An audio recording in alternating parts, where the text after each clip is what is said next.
Alhamdulillah, asyhadu an la ilaha illallah wa asyhadu anna Muhammadan abduhu wa rasuluh, amma ba'du. Puji dan syukur kita panjatkan kepada Allah Subhanahu wa taala. Dengan izin darinya, pada kesempatan ini saya bisa menyampaikan dan juga memaparkan mengenai masalah atau disebut juga kesulitan dalam belajar. Belajar merupakan kegiatan yang berproses dan merupakan unsur yang sangat penting dalam setiap penyelenggaraan jenis dan jenjang pendidikan. Ini berarti bahwa berhasil atau gagalnya pencapaian tujuan pendidikan itu amat tergantung pada proses belajar yang dialami oleh siswa. Baik si siswa tersebut berada di lingkungan sekolah ataupun di lingkungan rumah, keluarga, dan juga lingkungan sekitar. Pada saat ini banyak sekali anak-anak mengalami kesulitan dalam belajar. Hal tersebut bukan hanya dipengaruhi oleh siswa-siswa yang kemampuannya kurang atau intelijensinya kurang, tapi terkadang juga kesulitan belajar ini dialami oleh anak-anak yang kalau dilihat dari intelijensinya, mereka mempunyai intelijensi yang cukup tinggi. Jadi ada faktor-faktor lain yang menyebabkan si anak tersebut mengalami kesulitan belajar. Kesulitan belajar itu ditandai dengan hambatan-hambatan tertentu untuk mencapai kesuksesan. Kesulitan belajar ini tidak selalu disebabkan oleh intelijensi yang rendah, tetapi juga disebabkan oleh faktor-faktor non-intelijensi. Maka dari itu, pada kesempatan ini saya akan memaparkan bagaimana definisi kesulitan belajar, kemudian apa saja faktor yang menjadi penyebab kesulitan belajar, bagaimana cara mendiagnosanya, dan juga bagaimana intervensi atau pemecahan masalah kesulitan belajar ini. Nah, baik, yang pertama saya akan memaparkan apa itu definisi kesulitan belajar.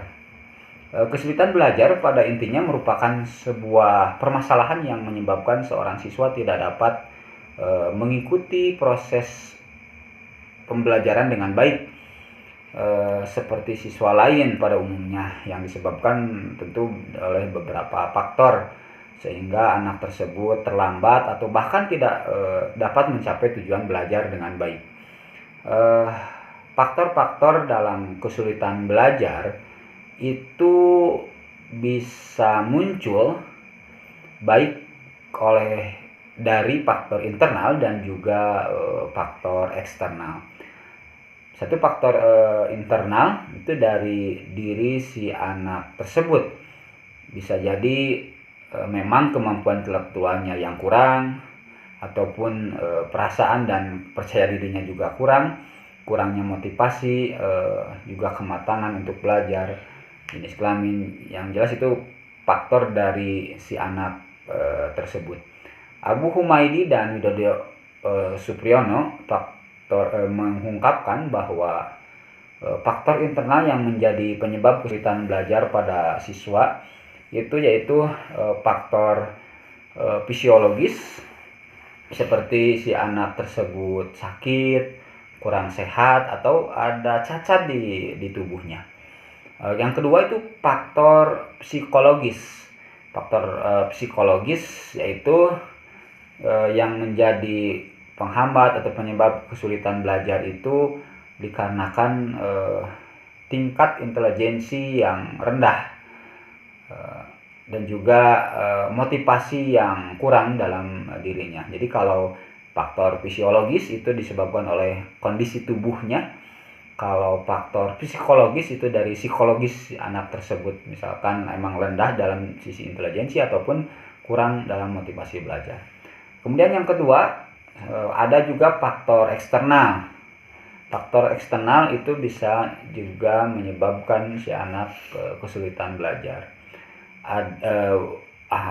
Menurut Abu Ahmadi dan juga Widodo Supriyono menyebutkan bahwa faktor eksternal itu salah satunya ada faktor non sosial dan juga faktor sosial. Faktor non sosial yang menyebabkan anak kesulitan belajar Itu salah satunya mungkin karena peralatan yang kurang, kondisi lingkungan, kondisi udara atau kondisi suhu, dan juga faktor-faktor yang fasilitas dalam melaksanakan proses pembelajaran. Kemudian yang kedua, faktor sosial. Faktor sosial itu bisa disebabkan oleh faktor manusia, ya, sama manusia. Itu juga bisa menyebabkan kesulitan belajar seperti faktor keluarga, lingkungan sekolah, teman bermain, dan lingkungan masyarakat. Itu faktor sosial. Selanjutnya, kemudian diagnosa kesulitan belajar. Menurut Sugiharto dan kawan-kawan, diagnosis kesulitan belajar itu dapat diterjemahkan sebagai proses yang dilakukan oleh guru untuk menentukan masalah atau ketidakmampuan siswa dalam belajar yang dilakukan dengan cara meneliti berbagai latar belakang faktor penyebab dengan cara menganalisis gejala-gejala yang tampak dan dapat dipelajari. Jadi diagnosa ini kita melihat, menganalisis apa saja, mendalami faktor-faktor yang menyebabkan si anak tersebut mengalami kesulitan belajar. Kemudian dapat diberikan baik oleh guru atau mungkin kalau di sekolah ada guru BK, itu bisa khusus melakukan penelitian terhadap si siswa tersebut. Karena mungkin diawali oleh guru kelas, wali kelas itu melihat, menganalisis, kemudian bisa dengan lebih intens itu oleh guru BK juga, ataupun oleh guru wali kelas tersebut bisa langsung. Cuman memang harus ditopang dengan kemampuannya juga dalam psikologi belajar ini.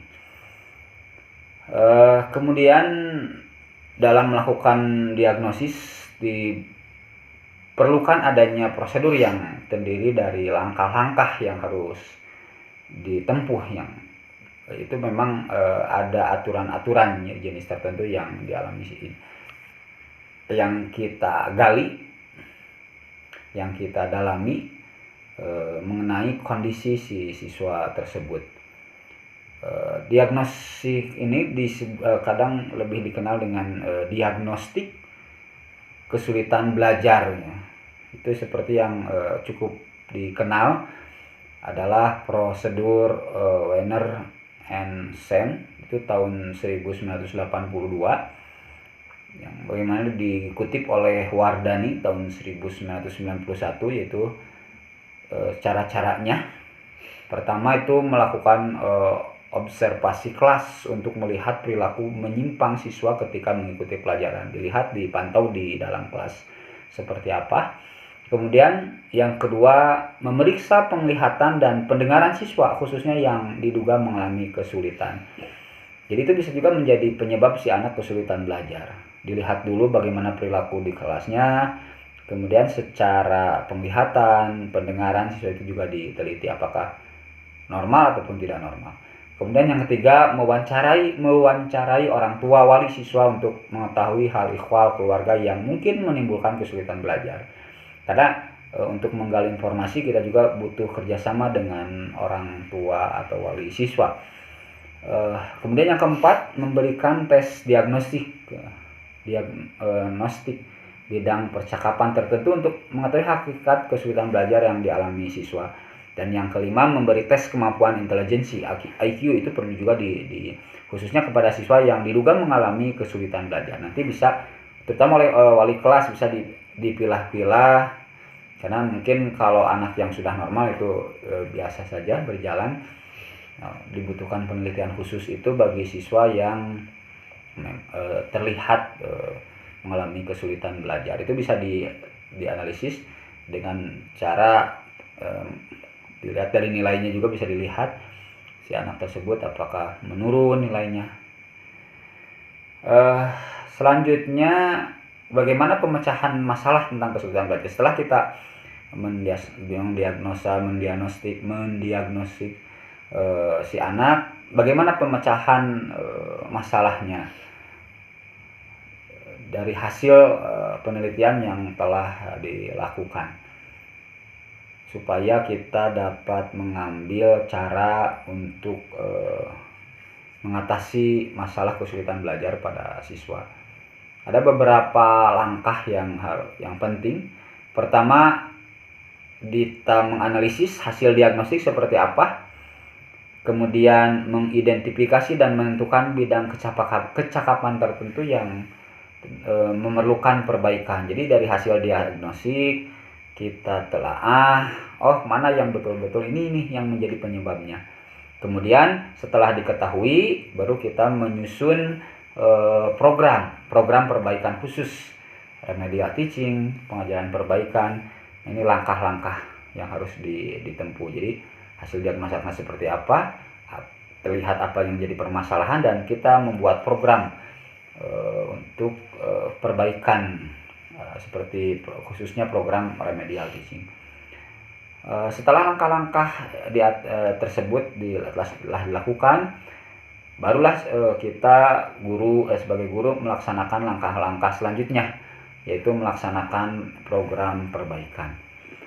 Yang pertama, analisis hasil diagnostik, informasi-informasi, kemudian menentukan kecakapan bidang permasalahan, bidang kecakapan masalah yang dapat ditangani mungkin oleh guru karena lebih mengetahui bagaimana kondisi siswanya. Kemudian menyusun program perbaikan apa saja tujuan dari itu, salah satunya dengan remedial teaching. Tujuan pengajaran remedial itu seperti apa, materi pengajaran remedialnya seperti apa, metode pengajaran remedial juga seperti apa, alokasi waktunya, dan juga evaluasi yang memang ini yang sangat penting juga. Selanjutnya melakukan program perbaikan yang keempatnya. Nah, setelah kita dapat mengarahkan si anak, mendiagnosa, terus kita melakukan proses program perbaikan, mengatasi. Nah, ini juga perlu ditanamkan kepada anak itu cara belajar yang baik. Cara yang belajar yang baik seperti apa? Nah, ini menjadi solusi kesulitan di si anak tersebut. Itu dengan cara melihat si anak nyaman seperti apa belajar dengan baik, supaya si kesulitan belajar tersebut dapat dikikis dan selanjutnya bisa dapat dihilangkan. Ada anak itu yang mudah memahami suatu bahasan, ada juga yang tidak. Nah, sebetulnya saya membuka sebuah situs mengenai contoh kasus yang dialami oleh seorang siswa di Kaliwiro, Wonosobo ya. Saya lihat, dan ini bisa menjadi referensi juga bagi kita, bahwa mungkin permasalahan ini bisa juga terjadi di sekolah yang dimana kita di situ mengajar. Ada sebuah kasus anak yang bernama, disebut saja Doni ya. Doni, di situ disebutkan bahwa si anak tersebut memang terlihat sangat-sangat bermasalah juga gitu ya. Dilihat juga dari nilainya rendah, kemudian nilainya rendah itu bukan hanya di satu ataupun dua pelajaran, tapi di banyak materi pelajaran. Kemudian dalam belajar tidak fokus, malahan lebih suka bermain, mengganggu temannya, malahan guru sering sekali menegur karena mengganggu konsentrasi siswa lain.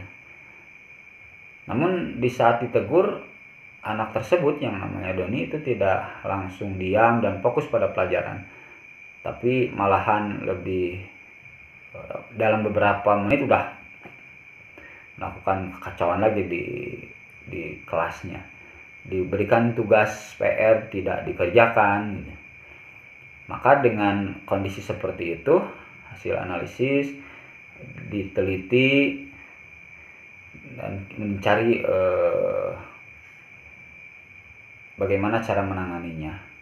Itu cara-cara yang ditempuh, yaitu dengan memanggil si anak tersebut, berbicara empat mata, kemudian memberikan pengertian bahwa yang dilakukannya itu salah, apa yang harus dilakukan, kemudian memotivasi si anak tersebut dengan belajar, kemudian menjelaskan pada anak tersebut pentingnya belajar dan juga bagaimana pengaruhnya kepada masa depannya. Dan memang kalau ada anak-anak bermasalah itu harus ada perhatian yang lebih, kemudian memberikan apresiasi bila hasil merubah, ada peningkatan perubahan itu harus diapresiasi dengan bisa juga memberikan hadiah. Dan juga yang lebih utama itu harus ada kerjasama dengan orang tua, karena kita tidak bisa